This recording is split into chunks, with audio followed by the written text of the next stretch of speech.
the cheapest, highest mileage, clean titled E92 M3 I could find, and at least for sale in the country. And shipping took approximately 28 hours, which isn't bad if you think about it, because I live in Southern California and I bought this. The dealer was located in Dallas. Now I knew for the price I paid for it that it was not going to be perfect, and it certainly isn't. It does need some work. And in addition to that, there is one item here that I'm not particularly happy with that was not disclosed. But hey, you know, it's one of those things, buyer beware. And when you're purchasing something, especially a car remotely, you're going to have to anticipate that most people, not all, will not disclose everything wrong with it. And this is no different than that. But let's take a look at it. Let's take a quick tour. The wheels have all been freshly powder coated. Now, I'm not one into black wheels, but these are very nice. I looked at all four of them. Someone painted the calipers, which I'm going to refinish those. It does have brand new tires. The fronts are Falcons, which are decent tires, and the rear are some brand, I have no idea what these are, 285/3019s, what, PHI2, what is the name on these? Accelerata. Very likely made in China or somewhere. Oh, Indonesia. There you go. Made in Indonesia. I'm not familiar with these tires. If you're familiar, let me know what your experience is. It looks like the rear brakes, or at least the rotor, is fairly new. Overall, it's in not bad shape. The paint is certainly not perfect.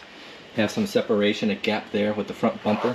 The front xenon headlights, they are fading and or peeling. That looks like condensation on the inside, which is that's fairly easy fix. So we'll have to remove those, pop the lens off, put on new lenses.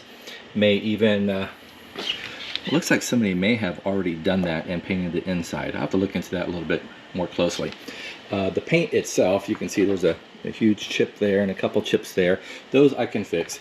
You can tell this thing has not been waxed in a very long time, or been well taken care of. And again, we have another gap there. You can see either some touch-up or some overspray there. Now, this vehicle was involved in an accident, according to CarMax, or the Carfax. I knew that going in. However, all the body panels are straight and even, so no issues. Looking at it, here we go. It is not a slick top, and it is a double hump, as an FYI. We have a dent right there, which I can pop out. We have a gap here, a little misalignment. And then we have a dent right there, which I'll have to pop that out also. And one thing I was surprised with, they told me, the dealer, that it had no muffler, but it did have its cats, which is important because I do need to smog this in Southern California, and cats are required for both the visual and obviously for the overall computer inspection. But take a look at the exhaust. So it has active AutoWorks exhaust in it. There's a $1,500 exhaust, and it is installed, and this thing is very, very loud. I don't know if I'm going to hold on to it, only because it has a massive drone at lower RPM, and I'm not about drone. But past that, it does sound really good. Okay, here's the interior. Again, some interior pieces. The OBD2 plug is hanging out right there, so I need to secure that. Things like that bug me. This has gone through a few owners, and unfortunately, like many other BMWs, people can find a way to get into them, but that doesn't mean they can afford to maintain them. The seats are in good condition. I'm thinking that these have been re-dyed at some point in time, but I don't see any ripped leather. A couple cracks there, I can easily fix that. This does have a short shifter kit in it. The dealer put that in there, and I'll go into why that's in there, but this is busted, and we'll replace that. You can see some wear on top of the lighted gear shifter. It is a 6-speed manual. That's exactly what I wanted. Granted, the manual isn't the best manual out there in terms of quick shifts, but I really did want a manual car. And then this has the Performance M steering wheel, and you can see all of that peeling, and that's going to be one of the first things I address, because that's the first thing I notice when I get into the car, and it just looks bad. And from what I can have noticed so far, only the left side digital display works. Apart from that, everything else in here is pretty decent. The air conditioner works really well. The music is fairly decent, even though the music for this car is the V8. There's the back, which will probably get yanked and have a roll bar put in.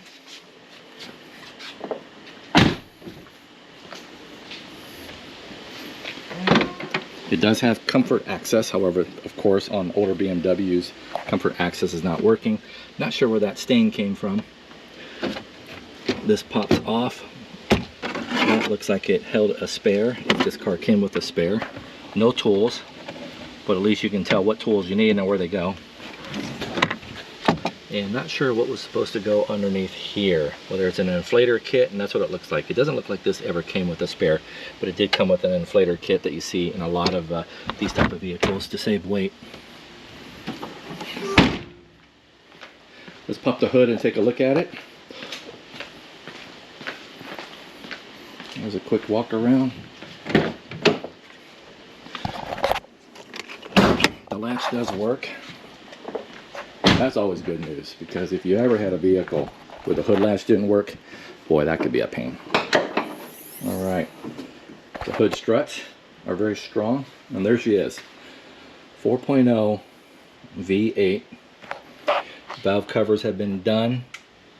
You can tell somebody took those off and painted them. Not seeing anything really abnormal under here. Everything looks well aligned, everything looks clean. One of the first things I'm going to do is do a quick code scan on the vehicle, and then pull all the plugs, pull all the coils, replace those with new ones. The throttle actuators are in a weak area for this vehicle. That could be a problem with this. I'm not too sure. I did drive it. It does have a rough idle. Now I know a lot of these have a rough idle when cold, but this continues even when it's warm. So it's not pulling as strong as it should. And in fact, as it sits right now, my xDrive 435i on E30 stage 2 will absolutely destroy this thing in acceleration. Now, I didn't buy this, of course, and for real automotive enthusiasts out there, you know it's not always about 0 to 60 times. Okay, that's for the 5th graders and the 6th graders out there trying to impress each other with their automotive knowledge. All right, a real automotive enthusiast, they look at the entire package, and that's why I bought this. I bought it for the V8. I bought it for the 6-speed. I bought it for the chassis. Okay, that's what I bought it for, and of course, I bought it for the looks. Look at the hood. That hood bulge. Look at those fender flares. That is just simply awesome. Even right there. The stance is incredible. This does look like it was lowered. It does have the electronic dampening system. Not sure if that's disengaged. I don't know if they replaced the struts with something else. I have no idea just yet. Just like any other new used car that comes into your possession, you need to do a little bit of work to uncover all the gremlins. And that could take a while. Some of the gremlins are very minute and hidden, and it could take you months, if not even a year, to come across it, because they just don't stand out and they don't impede on the overall functionality of the vehicle. But anyways, there it is. Hey guys, let's go through all of these codes. I just did another scan. I did a scan the day I picked this up, which was just a few days ago, and it did have a few codes in it. Not too many, all things considered. It's 165,000 miles, or coming up on 165,000 miles, and 2008 BMW with all the electronics and modules in it. It actually wasn't too bad. So let's go through this. And the DME, you never want one in there. And I did have a cylinder 2 misfire when I put that brand new aftermarket coil pack in it. And the aftermarket coil packs, from my understanding, reading up on the forums, they're just not up to par on this vehicle, and you have to go OEM. So I put the broken OEM back in there, and then the code went away. So let's go through this. Hope you guys can see it.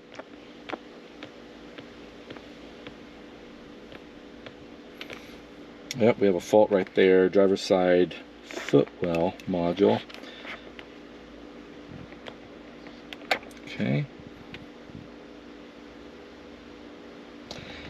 Mirror heating element, passenger side. Okay, well, the passenger side mirror, you probably can't see it, does need to be replaced. It's a bit bronze, and so that requires replacing. The daytime running lights left and right, that makes sense because somebody did the daytime running light removal on this, and so not concerned with that. And I'll probably put those back in there. I'm not into that look. That's just me myself. Let's go through. Look at all of the passes. That's not too bad. Yep, junction box electronics. What's in here?